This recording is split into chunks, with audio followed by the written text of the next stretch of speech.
салом шунавандаҳои гиромӣ, ба таваҷҷӯҳи шумо гуфтори адабӣ аз рӯи асари қаҳрамони Тоҷикистон устод Садриддин Айнӣ ёддоштҳо дар қироати ҳунарманди халқии Тоҷикистон Ато Муҳаммадҷонов пешниҳод мегардад. гуфтори 18. ман рӯзи 3 дарс мехондам. дуи ин дарсҳо аз навъи забони араб кофия буд. назар ба одати мадрасаҳои Бухоро кофияро аз сараш намехонданд, балки аз поёнтараш, аз ҷои осонтараш сар мекарданд ва аввалашро ки назар ба ақидаи он вақта ҷои душвортар буд, аз ҳама охиртар мехонданд.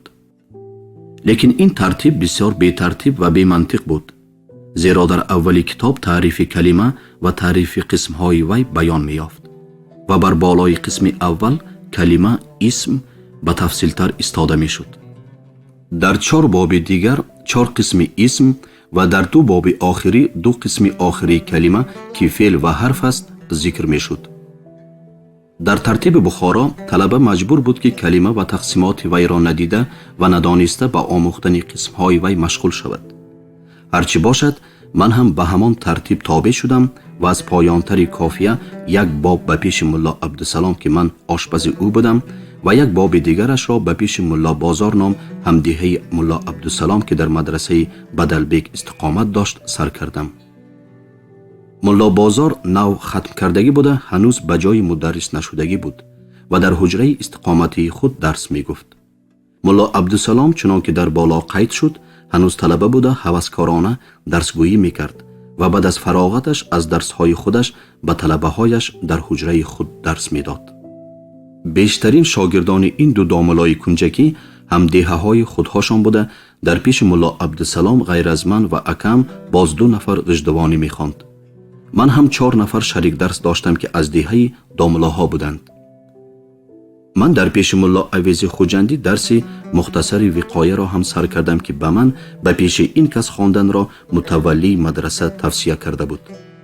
дар ҳақиқат ҳам мулло Авез хеле пурдон буда дарсро ҳам ба ман аз 2 домулои дигарам беҳтар ва осонтар мефаҳмонд. мулло Авез ҳам навхатм буда ҳанӯз ба мартабаи мударрисӣ нарасида буд. ӯ як муллои қашшоқ буда дар мадрасаи Мири Араб ба як ҳуҷраи торики якдара ки мутаваллии мадраса ёфта дода будааст зиндагонӣ мекард ва дар ҳамон ҳуҷрача дарс медод. ҳуҷрачаи ӯ чунон танг буд ки фақат 2 нафар талаба дар он ҷо нишаста дарс хонда метавонист. бинобар ин ӯ маҷбур буд ки як дарсро ба гурӯҳҳои 2 нафарӣ чанд бор такрор намояд. дар пеши ӯ аввал бо ман як нафар ғиҷдувонӣ мехонд. баъдҳо домуло хоҳарзодаи худашро ки бинобар қашшоқияш ба саҳҳофе шогирдӣ мекард, ба ман шарик ва ғиҷдувониро ба гурӯҳи дигар ҳамроҳ намуд. аммо хоҳарзодааш бисёр пасзен ва кӯрсавод буд ва домуло ба ман фармуд ки ҳар рӯз баъд аз дарс дар даромадгоҳи мадраса ним соат нишаста дарси ҳамон рӯз хондашударо бо вай муколама гуфтугузор кунам, яъне ба ӯ ёд диҳам. ин кор ба ман душворӣ кард, чунки ӯ чизеро намефаҳмид ва фаҳмидан ҳам намехост ва дили ман тангӣ мекард. шарики пештараам ғиҷдувонӣ ҳам аз вай хушзентар ва хушсаводтар набуд. ҳарчӣ бошад, ман маҷбур набудам ки ба ӯ дарс ёд диҳам. домулоҳо тавсия менамуданд ки дарсҳои хондагиамонро бо тарҷимаи тоҷикаш аз ёд кунем ва чунон такрор намоем ки ҳеҷ аз ёдамон набарояд. дар мадрасаҳои Бухоро барои дарсҳоро аз худ кардан таклиф ҳеҷ набуд. инчунин домулоҳо мегуфтанд ки дар сари сандалӣ нишаста дарс такрор кардан бефоида аст. такрор ҳам ҳамон вақт фоида медиҳад ки талаба дар сармо ва дар ҷоҳои болояш кушода нишаста риёзат ба кор барад. чунки ин роҳи ба даст даровардани илм аст ва дар роҳи илм ҳар қадар ки риёзат ва азоб кашӣ, ҳамон қадар фоида мебарӣ. бинобар ин тавсияҳо вазифаи ман дар он вақтҳо тӯтивор дарс такрор кардан буд. аммо ҳарчанд домулоҳо барои такрор ҷоҳои болояш кушодаро афзал донанд ҳам, дар шабҳои сармо ҳар талаба кӯшиш мекард ки дар миёнсарои мадраса ки боло пӯшида буд ҷой гирад. лекин он ҷой ба ҳар кас муяссар намешуд ва талабаҳои калонсолтар ва зӯртар он гуна ҷоҳҳоро соҳибӣ мекарданд ва насибаи ман бар ин талабаҳои хурдсол ва навхон рӯи саҳни боло кушода буд. ман дар қатори талабаҳои хурдсол ҳар шаб بعد از شام در روی صحن نشسته با آواز بلند درس تکرار می کردم. ما طلبگان در شبهای برف هم درس خود را ترک نمی کردیم و برف روی سنگ را با آستین یا بر جامه رفته بر روی سنگ یخمانند 4 زانو یا 2 زانو نشسته تکرار کردن می گرفتیم. این کار به من که لباس درست نداشتم بسیار زور بود. آن وقتها در بین طلبه ها کمزول و شلوار پوشیدن عادت نبود. با همه این طلبه هایی که اقتدار مادی داشتند، جامه های سرپخته را قبط به قبط پوشیده، مسحی را با پایتابه پشمین به پا کرده برای تکرار می برآمدند. من باشم مسحی نداشتم. یک کفش سری پای محل دوخت داشتم که از وی آب می گذشت و نم را به خود می کشید. خواه در تکرار باشد، خواه در کوچه، از روی کرته یک جامه پخته‌دار پوشیده با یک قبط لازمی می برآمدم. با وجود این مرا در آن وقتها سرما نزد و حتی زکام هم نشدم. اما به محضگی مرا بسیار عذاب می داد و پاهایم تارس تارس می کفید. در روزهای برف و باران وقتی که به کوچه یا به روی مدرسه برایم، درون کفشم پر از برف و آب می شد و از کفیدگی های پایم گویا که با کار چاک کرده باشند خون شاریده می رفت. یگانه داروی من در کفیدگی های پا روغن شمع جایداری بود. شمع را درگرانده بر روی کفیدگی ها خم کرده نگاه می داشتم. روغن داغ شمع از کنار آتش پیلتش بر روی جراحت چکره چکره می چکید و فوراً آزار را تسکین می داد. این گونه زندگانی البته دشوار و حتی طاقت ناپذیر بود. لیکن من آن همه دشواری ها را با امید ملای خوب شدن با آسانی به گردن می گرفتم. در مدرسه میر عرب که در آنجا از 300 نفر زیادتر طلبه و ملاهای ختم کرده بودند، من به کسی دچار نشدم که از شعر و ادبیات گپ زند. انا این کار به من از پای برهنگی هم زیادتر علم می کرد. از شریک درسان اکم ملا حامد نام غژدوانی و زینالدین خواجه نام میرکلالی بودند که آنها غزل سرایی می کردند. اما آنها غزلها را به آن که به معنی هایشان دقت کنند یاد کرده گرفته بودند و در هوای گوناگون می خواندند. بنابراین آنها را شعر دوست گفتن ممکن نبود. در حجره های خوجین های من باشد، غیر از کتاب های درسی، بعضی کتاب های مناقب شیخا دیگر چیزی دیده نمی شد. اما در آنها از ادبیات یک غزل هم نبود. در آن مدرسه ملا عبدالحکیم نام یک ملای کولابی بود که دستکی کتاب فروشی می کرد. او روزهای تعطیل که عادتاً بازار کتاب بخارا گرم می شد، یک بغل کتاب های درسی را برداشته به بازار برده راست می گشت. با طالب شدگان از آن کتاب هایش می فروخت و کتاب های بیرون آیت می خرید. این گونه کتاب جلابان بی دکان در بازار کتاب بخارا بسیار بودند. روز بیگاهانی ملا عبدالحکیم از بازار آمد که در بغل یک بخچه کتاب داشت و در میان سرای مدرسه بسته خود را گشاده کتاب های امروز از بازار به دست درآورده‌اش را به ملاها و ملا بچگان نشان داد. او آن کتاب ها را یگان یگان به دست گرفته با تعبیرات سوداگرانه تعریف می کرد و خط هر کدام آنها را با مؤلف آن کتاب یا به یگان کاتب گذشته مشهور نسبت می داد و به دست کدام ملای مشهور رسیده از مطالعه او گذشتنش را و در حاشیه هایش از طرف او قیدهای مهم کرده شدنش را به خوبی خط و راستنویسی کاتب علاوه می نمود و در فراورد تعریف هر کتاب خریده گرفتن او را به بینندگان تکلیف می کرد. من هم به امید به یگان بیاض یا دیوان شعر واخوردن آن کتاب ها را از نظر می گذرانیدم. اما همه آنها کتاب های درسی بدخط بودند و در حاشیه هایشان مانند قطار گردک مورچگان تحریرات چتی خوانده ناشدنی هم داشتند. در آن میان ناگاه از درون یک کتابچه شعر برآمد. از نوشته های پشت این کتابچه در هندوستان چاپ شدنش و محمود و ایاز نام داشتنش معلوم می شد. من از آن ملا این کتابچه را چند پول خریدید؟ گفته پرسیدم. این کتابچه یک چیز بیکار است. من این را در قطار یک کتاب درکاری ناچار شده خریدم. چون که صاحبش هر دویش را یک جای می فروشم گفت. گویان به من کتابی را که این کتابچه به وی سرباری شده آمده از درون وی برآمده بود نشان داده دوام نمود. انا با همین کتاب به 10 تنگه خریدم. تو 12 تنگه داده همین کتاب را بخر. من این کتابچه را به تو بی پول به طرز پرتو می دهم. آن کتاب حاشیه ملا عبدالغفور لاری بود که بر بالای شرح ملای جامی بسته شده است. من آن کتاب را برای پاس خاطره فروشگار یک ورق زده برآمده به او گفتم: این کتاب خوب است، اما حالا به من در کار نیست. مادام که یک چیزی بیکار بود است، همین کتابچه چاپه را به من فروشید. این کتاب، گویان حاشیه ملا عبدالغفور را به من نشان داده دوام کرد، یک چیزی کمیاب است، کس مخر و کس میاب است. وقتی که در کار شود از جای نمیابی. و تو حالا در کار نباشد هم وقتی که شرح ملا خان شوی در کار می شود. به مصلحت من درآ، همین کتاب را بخر و این کتابچه را مفت گیر. اما این کتابچه شعر را نشان داده یک چیزی سفسطه است، به خریدن نمی ارزد. من برای خریدن این کتاب کلان پول ندارم. اگر ارزان کرده دید همین کتابچه را می خرم، گفتم. فروشگار از فروخته توانستن آن کتاب امیدش را کنده: خب میلت، 1 تنگه دهگیر، گفت. حاضر پول می آورم. گویان من به حجره دویدم. از خرسندی و شتاب از 2 قطار زینه پیچاپیچ چینو دویده برآمده به حجره رسیدنم را ندانسته ماندم. در آنجا از 5 تنگه از صحرا آوردگیم هنوز 3 تنگهش بود و از وی 1 تنگه 15 تینش را گرفته از زینه ها باز تازان فرآمده به پیش کتاب فروش رسیده پول را به او داده کتابچه را مال خود کردم. آن روز در مدرسه میر عرب برای من نوروز بود.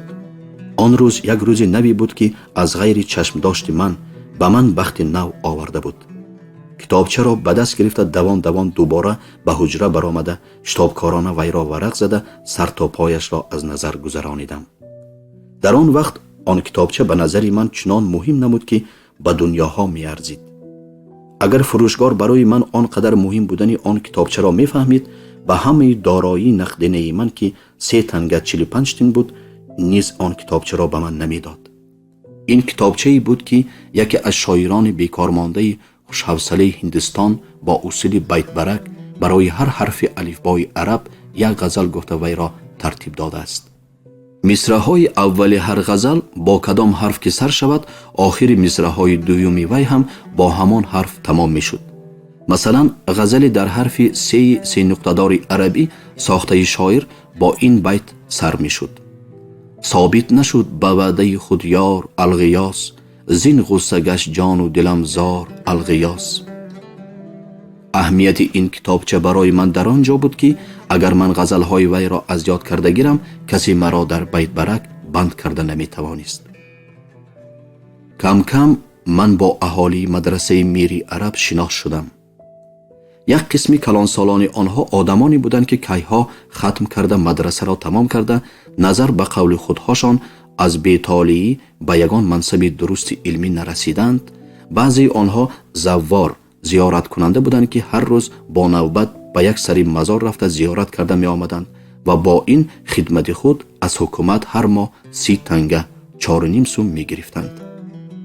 زوارهای امیر بخارا 30 نفر بودند که بعضی آنها در مدرسه میری عرب استقامت داشتند.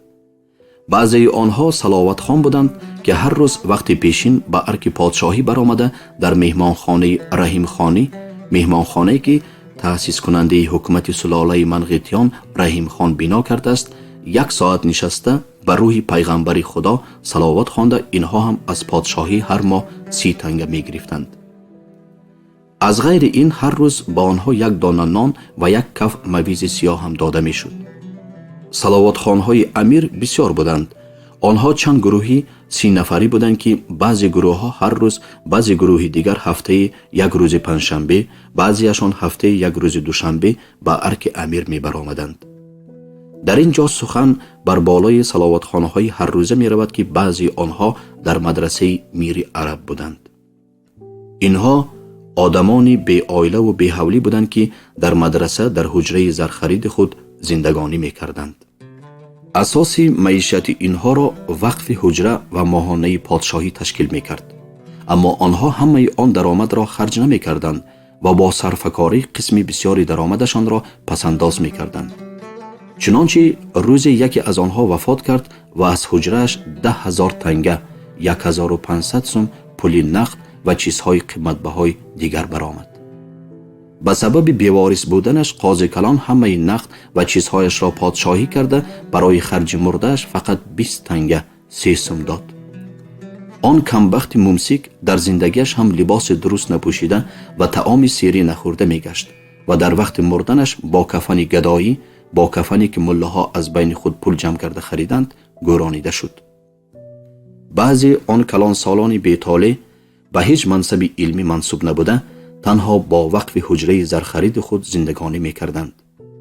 یک قسم اینها هم با وجود به خرج یک کس کفایه نکردن وقف یک حجره همه آن درآمد را صرف نمی کردند و با سختی زندگانی نموده یک قسم درآمد را برای روز ناآمد صرفه‌کاری کرده پسنداز می نمودند. اینها به آن پسنداز قناعت ننموده به ملابچگان به پول محتاج شده و میده بقالان سری کوچه به فایده پول قرض داده سودخوری هم می کردند. البته چیزهای غنداشته اینها هم به دسترشان پادشاهی شده خودشان کفنگدا گردیده به زیر خاک می رفتند.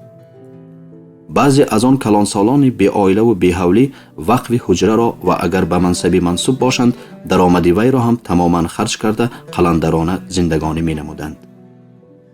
مقصد این گونه آدم ها هم به من معلوم نبود که برای چی به دنیا آمده و به چی مقصد زندگانی می کنند. یک قسم دیگری آن گونه کلانسالان آیله‌دار و حولیدار بوده به امامتی محله یا به مدرسی مدرسه هم منصوب بودند. اما اینها به سبب در مدرسه حجره زرخری داشتنشان علاقهشان را از آنجا نمی کندند. روزهای تعطیل وقتی پیشین به مدرسه آمده به حجره نشینهاشان مهمان شده پلو می خوردند.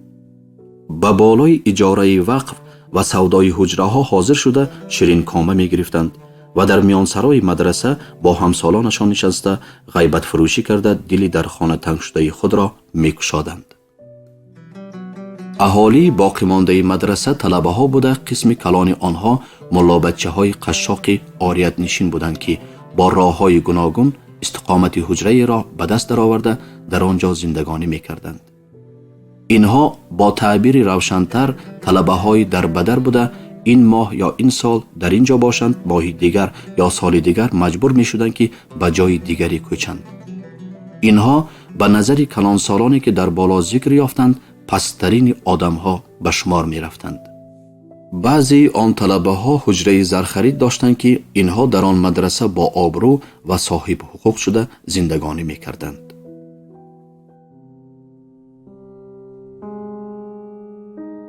مخدوم گو و پیرک.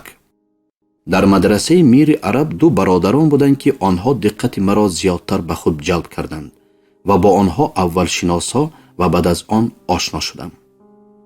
کلانترین این برادران معصوم خواجه نام داشته، لقبش مخدوم گو بود. قامت این آدم از میانه بلندتر بوده، بدنش چنان پراپر بود که به نظر کس کوتاه قد می نمود. چهرهش سبزینه سیاه‌تاب و چشمانش کلان و سیاه شعله پاش بود. رویش کلچه سیرگوشت و قریب تماما با ریش سیاه غولی دغلموی پوشیدگی بود. ابروان سیرموی پیوسته با هم و میزگانهای دراز سرخم داشت. دستانش تا آرنج و پاهایش تا زانو که بیشترین وقت نموده می ایستادند پر از مویهای جنگله بودند. این آدم که از روی این تصویر خیلی بدهیبت می نماید، بسیار حلیم، نرم معامله و کشاده پیشانی بوده، به یک دیدن محبت هر کس را به خود جلب می کرد. لبانش هیچگاه از تبسم و چشمانش دائما از نگاه مهربانانه خالی نبود. او به همه طلبگان، خصوصاً به طلبگان عاریت نشین، با محبت سلام داده با مهربانی پرسپاس می کرد. اگر یگان طلبه بیمار شود، البته بیمارداری او بود. به بیمار چای و آب جوش تیار کرده می داد، حجره‌اش را می روخت و لباس وی را می شست. او مسحی نمی پوشید و سله نمی بست. در هوای گرمتر با یک قبط کرته لازمی و در زمستان از بالای کرته یک قبط جامه ابر آستری بیپخته پوشیده می گشت. در تابستان بیشترین سربرهنه و در زمستان یک کله‌پوش می پوشید و بس. این جوان در حقیقت 25 ساله باشد هم سر و ریش و دست و پای و قد و بستش یک آدم 80 بالا را به نظر می آورد. اما از روی درسش باشد او را 13-14 ساله تخمین می کردید. چون که از روی قول خودش او کافیه خان بوده، با من برابر درس بود. من به این آدم گو لقب ماندن مردم بخارا را نمی پسندیدم. هرچند ظاهری قیافتش گو مانند باشد هم اخلاق و آداب و کردار و رفتارش یک انسان پره را به نظر جلوه می کنانید. دادر این آدم پیرک نام داشت. نامش در اصل پیر باشد هم به سبب نسبت به برادرش خردجوسه بودنش او را پیرک می گفتند. این 15 ساله بوده، قیافهش یک بچه 10 ساله را به نظر می آورد. قدش پست، بدنش و رویش باریک بوده، چشمان کوتاه مژگان بینور داشت. رنگ روی این سفیدچه زرچتاب بوده، بیننده گمان میکرد که او از یک بیماری سخت و دور و دراز نو به پا خیسته است. از روی قول پیرک او با اکش شریک درس بوده، کافیه میخوانده است. اما من نه او را و نه برادرش را ندیدم که مانند ما طلبگان علم دوست شبانه بر روی صحن مدرسه برآمده درس تکرار کنند. در مدرسه یا یگان جای دیگر در پیش کدام مدرس درس خواندن این برادران هم به من معلوم نبود. از روی قول پیرک آنها در پیش پدرشان می‌خواندند. پدر این برادران یک ملای 80 ساله بوده، در طرف جنوب مدرسه میر عرب در حولی خود با زن و فرزندان خردش زندگانی می‌کرد. مادر این برادران در وقت نزدیکی به 70 رسیدن پدرشان مرده است. او زنی دیگر گرفته است. از زنی جوانش هم 3 فرزند شده است که کلانش 10 ساله و از همه خردش 1 ساله بوده است. ورچها بعد از 70 سالگی فرزند نمی شود می گویند، اما فرزند آخرین این ملا در 79 سالگیش رویده است. پدرشان در یک مدرسه مدرس باشد هم درسگویی نمی کرده است.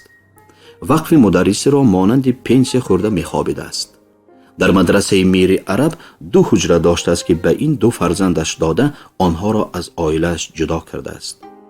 این برادران در همان 2 حجره استقامت کرده با وقف همان حجره ها زندگانی می کردند.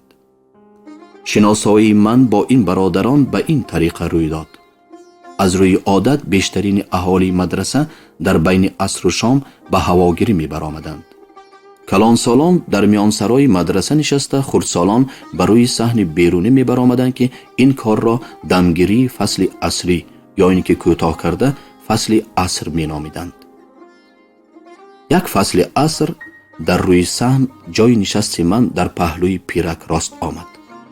من که همیشه در پی یافتن کسانی بیتدان بودم با پیرک گپ زنان کرده در آمد سخن از وی تو یگان بیت غزل میدانی؟ گویان پرسیدم. اگر میدانستم چی بود؟ گفته پرسید او در جواب من. اگر بیت از یاد میدانستی بیت برک میکردیم. گفتم من. نه من بیت میت نمیدانم. گفت او و دوام نمود. ملا حامد صوتی و زینالدین خواجه گاها به حجره ما آمده غزل خوانی کنند هم من از آنها یگان بیت هم یاد نگرفتم. و علاوه کرده از من پرسید مگر تو بیت میدانی؟ یک چند بیت میدانم. گفتم من. با این جواب من در چهره او یک سرخی شرمگینانه که در عین حال یک نوع رشک بچگانه را افاده میکرد پیدا شد و مانند بچگان 4-5 ساله که بازیچه های خود را به همدیگر جیزجیزه کنان نمایش میدهند با یک آهنگ مغرورانه گفت من یک چیز را میدانم که تو نمیدانی. چی چیز بود است آن؟ گویان پرسیدم من با آهنگ تعجب آمیز. ممکن بود که او نه یک چیز بلکه بسیار چیزها را داند که من ندانم، اما ندانستن مرا از کجا میدانست؟ تعجب من انا در همین جا بود. من زبان روسی را میدانم، گفت با همان غرور اولیش. من در دل خود سخن او را باور نکرده خود به خود فکر میکردم. در مدرسه‌ای که طلبه ها زبان مادریشان را نمیدانسته باشند و خود این یگان بیت هم از شعر زبان مادریش یاد نکرده باشد، زبان روسی را چطور یاد میگیرد؟ با همه این به او گفتم کنی با زبان روسی گپزن شنوم که آن زبان چگونه میشده است. روس‌ها ساعت را چس میگویند، گفت او. باز چی ها را میدانی؟ پرسیدم من. باز چند گپ میدانم که حالا در یادم نیست، گفت او. در کاغذ نوشته ماندم، تو یگان وقت به حجره من درآ خوانده میدیم. من همان روز بعد از شام به حجره او در آمدم. حجره‌اش در گوشه غرب جنوبی درون مدرسه واقع شده بسیار تنگ بود. ду кас ба зур менишаст. дар миёнаҷои ҳуҷра як сандалӣ, дар як тарафи пойгааш як охурчаи дастрӯшӯӣ буд ки об аз як сурохча ба зери он ба як тағора мерехт ва ҳар гоҳ ки он тағора пур шавад бароварда ба рӯи ҳавлии мадраса рехта мешавад. дар тарафи дигари пойга дар мағзи девори ҳуҷра мӯрӣ ва оташдони ошпазӣ буд ки дар зераш як чуқурии ҳезумдон ҳам дошт. аз тарафи пойга зери ҷои нишастро камарвор кофта буданд ки дар он ҷо ангишт мерехтанд. палоси ҳуҷра содда аммо озода буда умуман он ҳуҷра дар шароити мадрасаҳои Бухоро барои истиқомати як кас кифоя мекард. пирак маро ба рӯи ҳуҷра гузаронда дар рӯ ба рӯи худаш дар кодоки сандалӣ шинонд ва бе ҳеҷ муқаддима аз таҳти кӯрпачае ки ба рӯи вай нишаста буд коғазеро баровард. дар рӯи коғаз бо қалами қариндош 2 сатр хат навиштагӣ буд. аз баъзи ҳарфҳояш маълум мешуд ки он хат бо ҳарфҳои арабӣ навишта шудааст, аммо он ҳарфҳоро калима карда хондан мумкин набуд. пирак он коғазро ба дасти ман дода, хонда бин, забони урусиро ёд мегирӣ, гуфт. ин хатро хондан мумкин нест? кӣ навишт? гуфта пурсидам ман баъд аз назар гузарондани он коғаз. ба рӯи бенури пирак як сурхии нимранге давида, худам навишта гирифтам, гуфт ва илова кард. ман хат надорам ва хатнависиро машқ накардам. инро аз рӯи хати дигар касе нусханависӣ карда гирифтам. ман коғазро ба пеши ӯ гузошта, канӣ худат хон, гуфтам. ӯ ба сиёҳиҳои дар рӯи коғаз нақш баста, ангушти ишорати дасти чапашро гузошта, оринҷи дасти росташро ба рӯи сандалӣ ниҳода ва гӯши тарафи росташро бо нимаи рӯяш ба панҷаи он дасташ такя дода ва чашмонашро бо диққат бар он коғаз духта ба хондан даромад. ана инаш лидина, ана инаш ях, боз ана инаш часӣ, маънияш соат, баъд сони хлеб, ин нон. хонанда сукут карда монд. ҳамааш ҳамин? ман пурсидам.